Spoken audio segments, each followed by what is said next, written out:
Après avoir changé la constitution, Alpha Condé, malgré la vague de contestation, s'est octroyé un troisième mandat présidentiel à l'issue du scrutin du 18 octobre. Sa réélection controversée a suscité une vague de violence.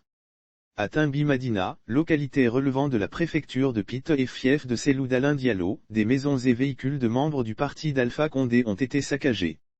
Indexés par des cadres de l'ancien parti au pouvoir à Pite, de nombreux opposants au troisième mandat d'Alpha Condé ont été contraints de fuir. Au micro de Vision Nguyen, Mamadou Saliou Diallo alias Général UFDG raconte sa mésaventure. Extrait.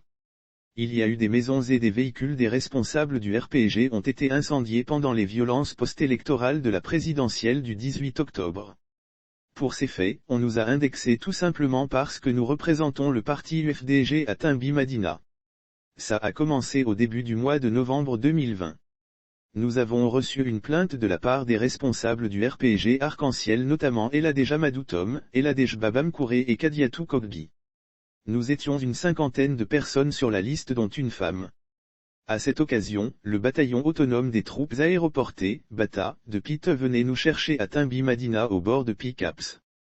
Quand on a commencé à emprisonner les militants de l'UFDG, beaucoup d'entre nous ont préféré quitter le centre-ville pour aller se cacher en brousse ou dans les villages environnants. Durant un mois, aucun d'entre nous n'osait passer la nuit chez lui. Finalement, ma famille m'a dit d'aller au Sénégal pour s'exiler avec certains de mes compagnons. D'autres sont partis en Côte d'Ivoire. Le vendredi 28 novembre à 5 h du matin, j'ai quitté Timbi Madina sur une moto. Un ami m'a conduit jusqu'à Mali-Yambéring. Il y avait un barrage entre Mali et la baie, précisément à Toutouroune. Lorsqu'on nous a interpellés, j'étais obligé de descendre de la moto.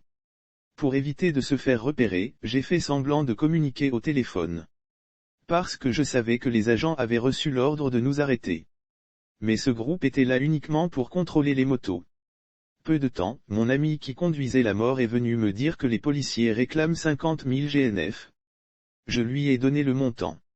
C'est par la suite que nous avons pu passer. Arrivé à Mali-Yambéring, un autre ami m'y attendait. Ce dernier m'a pris sur sa moto. Entre Mali-Yambéring et le Sénégal, il y avait une frontière. Heureusement que mon passeur était un habitué. Il m'a dit de préparer 50 000 GNF pour donner aux agents au niveau du poste frontalier sans même prononcer un seul mot. Je portais une jaquette, une cagoule et une bavette.